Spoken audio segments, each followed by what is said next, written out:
Welcome back to NVC Dudes. Yeah, I'm Jamie Prieto today. I'm Brian Broom, your co-host, and we were talking in our last video about saying no and how that works in NVC, but there's also a piece of that where judgments can get in the way, right? Yeah, that's right. And in NVC, we try to separate out our judgments from our observations. So another way for judgments can be like evaluations or analysis. And why don't we demonstrate that? Yeah. Well, and I wanted to sort of just tack on a little bit extra onto that description. You know, in NVC we talk about observations being something that is objectively true, right? So it's like if a video camera were watching this, how would you describe it?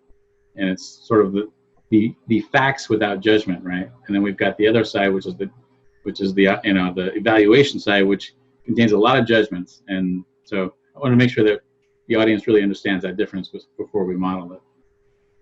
Yeah. So last time we were talking, you had the little dude on your shirt.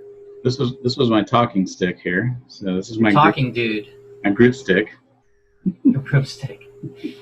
And I asked for it. I said, Brian, I have something coming up. Could I? You want to hear from me?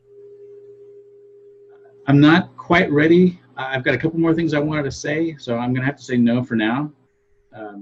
But I will give you the stick when I'm ready to go. All right. And so in this role play, I'm going to play out some judgments. So maybe I'll do a fist instead of holding Marshall's.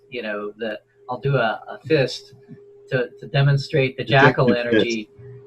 So I'm just going to speak jackal, which is judgmental. It's a judgmental energy for a while. Yeah. There he goes again. He's so into himself. He's selfish. It's all about him every time. He just hangs onto that talking stick and blah blah blah blah blah. And and so I'm going to pause my little internal role play. This is all going on inside of my head, right?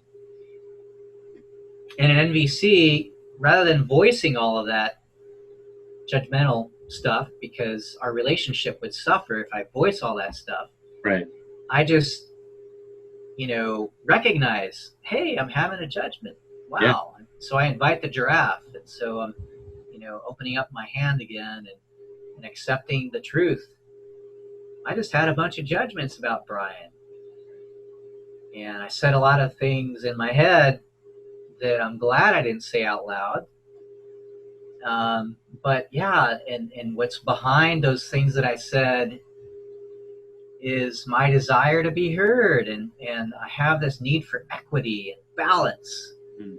And if I have a story that Brian's talking too much, or that it's all about him, if I then I notice that I start to get energized and I want to maybe lash out in anger. And I'm so glad I'm giving myself empathy right now.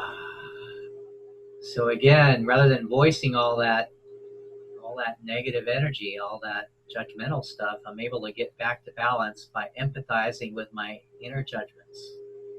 Right. Yeah.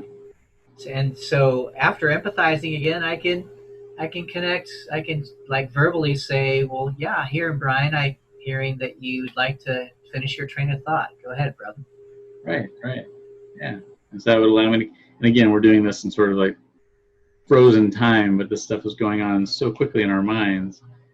And judgments are interesting because judgments aren't necessarily bad. I'm not sure how you feel about that statement, but we are judging machines. That's how we are built and programmed to make judgments about our situation, about the people we're interacting with. But we also know that those cause a break in our connection because we are caught up in these judgments that may not be true. Yeah, they may not be true. And the worst thing is when I first started this practice, I used to judge my judgments. It's like, damn it, that darn judgment again. What's wrong with me? I'm a human being. And I started looping, you know, into judging my judgments, and it's like a cycle of craziness. So I've learned to embrace the judgment. It's just part of who I am. It's part of the human race. And, you know, back when we were hunters and gatherers, being able to make a split-second decision kept us alive, right? Right. To be able to discern a threat from a friend, and, you know, the sawtooth tiger from a lamb or something. Is that a stick or a snake, right? Is that a stick or a snake? Yeah. Yeah. So, and we're not. So, I've evolved to realize that I long for deeper connection with people, and that I would rather not voice my judgments, because I value connection so much better. Like, I value my needs, and I also value Brian's needs. So it's not all about me, it's about us. Yeah. And so on behalf of those needs for connection, I can, you know, slow down, give myself empathy, and then show up more integrity with my values. Excellent. Yeah, I love that. And I love the fact that we both value that connection, right? And it's, like you said, the judgments are getting in the way of that. But we can process those and realize that we're doing it because we all do it. Give ourselves empathy, and then we can move on to the more important part of our connection, which is the hearing each other and the sharing of needs. I think that's really awesome. Yeah. So embrace your judgments. Yeah, embrace. They're okay. Accept them. They're just part of our nature. It kept us alive. It's you know, embrace the judgment and connect with the needs behind it. You know, Marshall used to say, every judgment is just an expression of needs.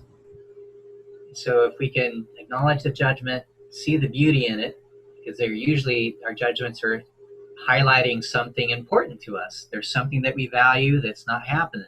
Yeah, a need is not being met for you at that moment. Yeah. So acknowledging that truth can set us free. I've heard that before, somewhere. Well, that was great.